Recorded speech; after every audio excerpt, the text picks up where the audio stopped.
The experience of Aida talking about her visit to heaven can only be verified by her. She's the one who got the experience. She's the one who can say it was real. And she's the one who can say it is concocted. She's the one who can say if that's what is given to her, that there is this much truth, and I've added in this much to make my story more flattering. I do not deny the fact that people get near-death experiences and see things which are in another reality. But the challenge is that the reality Ida is narrating is not cognizant with our normal reality. We cannot understand it when she says, in heaven, when you blink, that is a year. How does one interpret that? We do not understand when she says the grass saw her and ran away.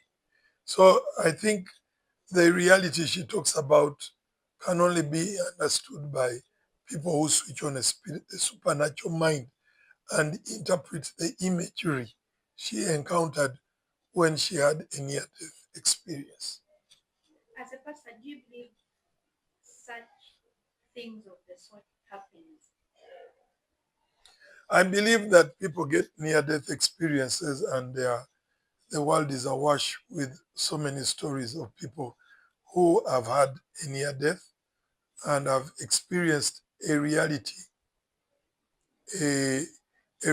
when they have been declared brain dead, but they continue in a consciousness that sees what people call illusions, but I would prefer to call another realm of reality.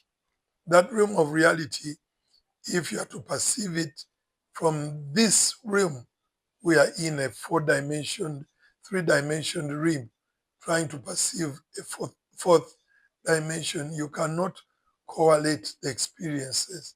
I believe that there's near-death experiences.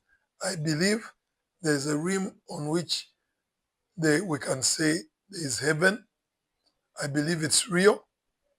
I believe it is compartmentalized, meaning there are different uh, parts of that realm. I believe you can see things you have never experienced before, which are madness.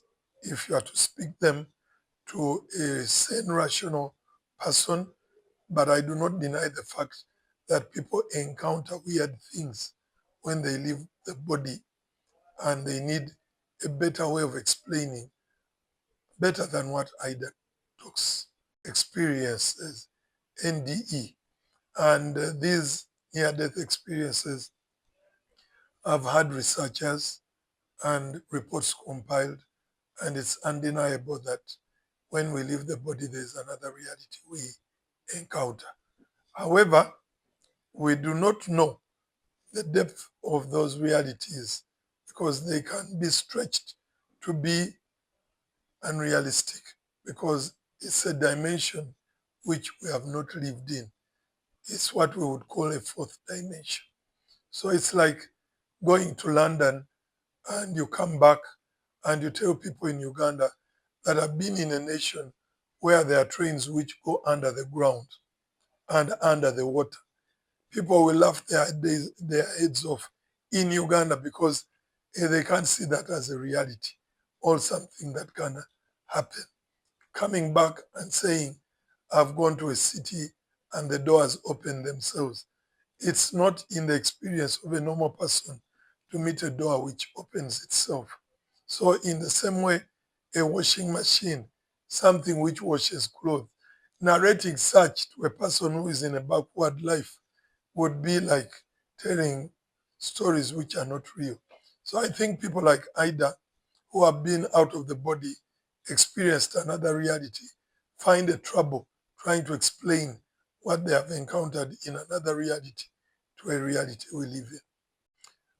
Jesus told a story about a rich man who died and went to Hades, all hell, and a poor man, Lazarus, who died and went to heaven in the bosom of Abraham.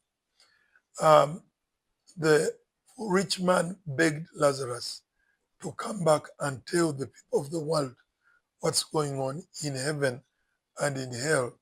And God said that the people on earth are enough to explain what's going on in heaven, because people coming from heaven cannot explain the reality there to the people on earth.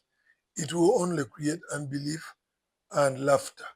So people mock, people laugh, people can make skits, people can make what we call challenges about what Aida experienced.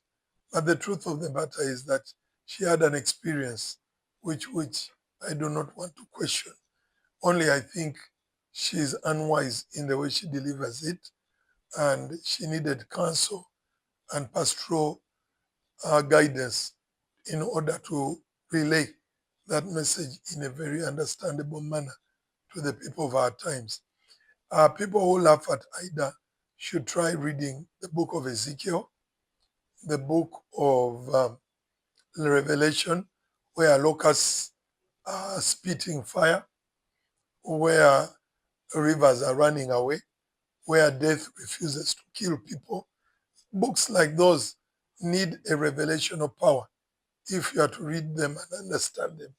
In the same way, the revelations that came to Aida need a lot of explanation from senior people to make them a reality and understandable.